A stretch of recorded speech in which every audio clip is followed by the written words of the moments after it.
Hi, this is Shane Starr with Reflections on Religion. It's a little cold this morning in Irvine, so I'm wearing my jacket and my hat.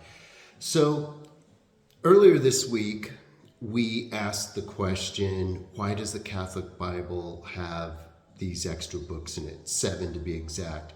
And I remember as a non-denominational Christian, when I would discuss Catholics with other people, I would bring that up sometimes, like, yeah, and they also have these extra books too, and stuff like that. Well, when we think about the Bible in general and who decided the Bible, we see a different story than the commonly thought one that claims that the Catholics added some books to the original Bible. So let's walk step by step through this. So first and foremost, I think everyone watching this video will know this. The Bible didn't just fall out of the sky. It wasn't just dictated by God to someone who wrote down what they were hearing. It's a collection of books that span over 1,000 years. And the Old Testament was written roughly between 1200 BCE and 200 years before Christ. And the New Testament was written, a series of different books, again, written from sometime in the 50s, some 15, 20 years after Jesus's death and ascension, up to the turn of the century, the year 100 AD. So early Christians, the earliest Christians, we're talking from Jesus himself, who didn't write anything, to his disciples, to their immediate followers, including the Apostle Paul.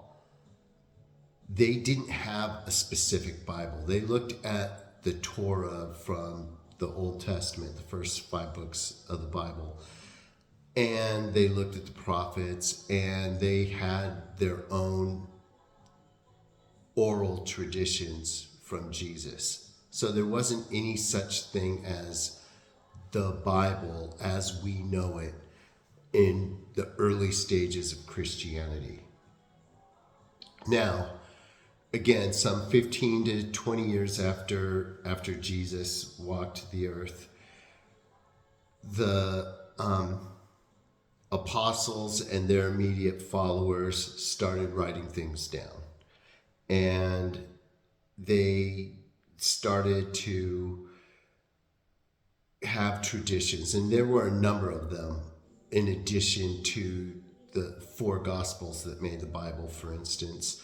There's also the Gospel of Peter, the Gospel of Thomas, and I've read them both, and there's good stuff in both, but for various reasons, they usually Gnosticism, the belief that Jesus was really only divine and just appeared to be human, but sometimes the error went the other way, where Jesus was just a really great human and not quite divine either. For Catholics and for Christians, the official vision was always that Jesus was both fully human and fully divine. And that was the main reason that some of these Gospels didn't make the final cut, so to speak. Now, I think it was in the early 200s to 300s that the Septuagint came out. That was the Greek translation of these scrolls written in mostly Aramaic. And this was the primary scripture that was used by early Christians. And it included the Gospels. There were also Paul's letters that were saved, and some other epistles like Peter's, Hebrews, and the book of Revelation, among some others. Now, as these writings were being circulated throughout early Christianity, there came to be a need, not all at once, but gradually, there came to be a need to separate the official from the unofficial. And keep in mind, this isn't a black and white dividing line, like this is good, this is bad. There's a lot of gray area, as there usually is in life. And more on that momentarily. But, there's good in much, if not all, biblical writings. It's just which ones actually make up the canon, which ones seem to be truly inspired by God as opposed to merely affiliated with the faith. So the first official council or agreement about the Bible was the Council of Rome. This was in the year 382. So for nearly 400 years, 350 years after Christ, there's just agreed upon oral traditions and an unofficial version of these are the Gospels that we read, these are the letters that we look at as Scripture. And then Pope Damascus, he was the Pope during this time that the council came together and established what the Catholics still to this day acknowledge as the Bible.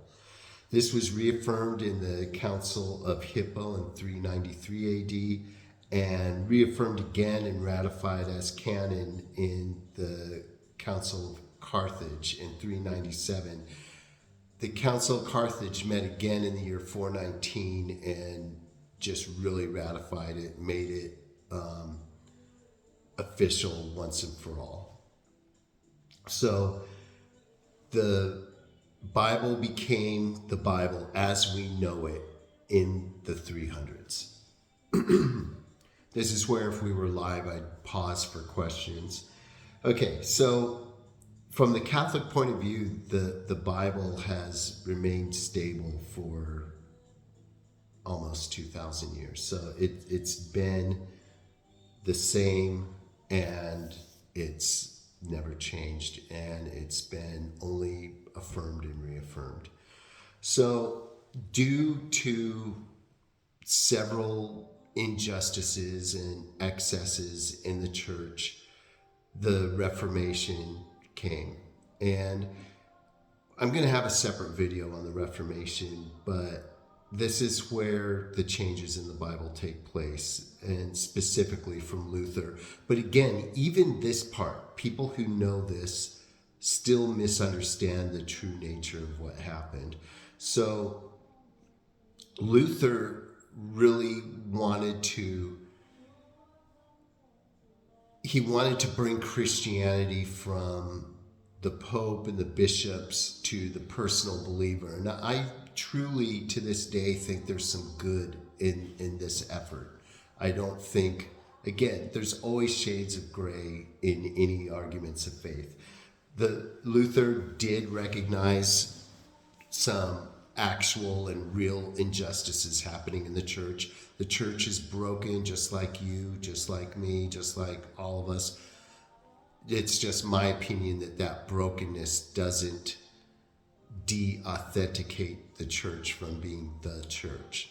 And to nearly 100% of the degree, Luther didn't think so either. Luther wanted to reform the church. He never meant to break Protestantism off into different splinters of Christianity. So his main dictum was that we're saved by faith and faith alone. And I don't have much of an argument against that. And no, I'm not a Lutheran, but again, there's much to admire in this historical figure. But like many good things and good intentions, I think Luther took his stance a little too far. So what he did is he started looking for any books in the Bible that didn't line up with his specific personal vision of faith. And he removed 7 books.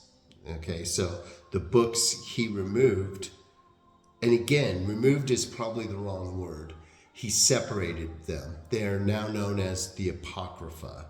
The Apocrypha, to be technical with the definition of the term, first of all, they bridge the gap between the Old Testament and the New Testament. Without the Apocrypha, there's a blank space of about 400 years between the book of Malachi and the book of Matthew. The Apocrypha was written all within this period of time. It includes the books, I have them written down in my notes: Tobit, Judith, Wisdom, Sirach, Baruch, 1st and 2nd Maccabees. Now, again, to correct my earlier statement, Luther did not remove these books. He just separated them from the canon. It was like separating immediate family from your related family. Okay, so he still included them. They were still in the Bible. They were just marked as Apocrypha, not the official canon. So Luther himself, even as he relegated these books to second-class status, he still kept them in the family of the Bible. He didn't say these are evil, these are bad. No, he just didn't think they were lined up with his vision of the Christian faith. Now, when these books were removed from the Bible, and again, I have to refer to my notes, but I know it was the British Foreign Bible Society in 1826. Now think about that. Luther lived in the 1500s. For 300 years, the Apocrypha was still in the Bible. But in 1826, the British Foreign Bible Society removed them. Why? Because it made the Bibles lighter, easier to carry, and it also made them cheaper to produce. So, very practical reasons, not out of any great theological insights that came in the 1800s, but rather as a simple, cost-effective, and practical measure.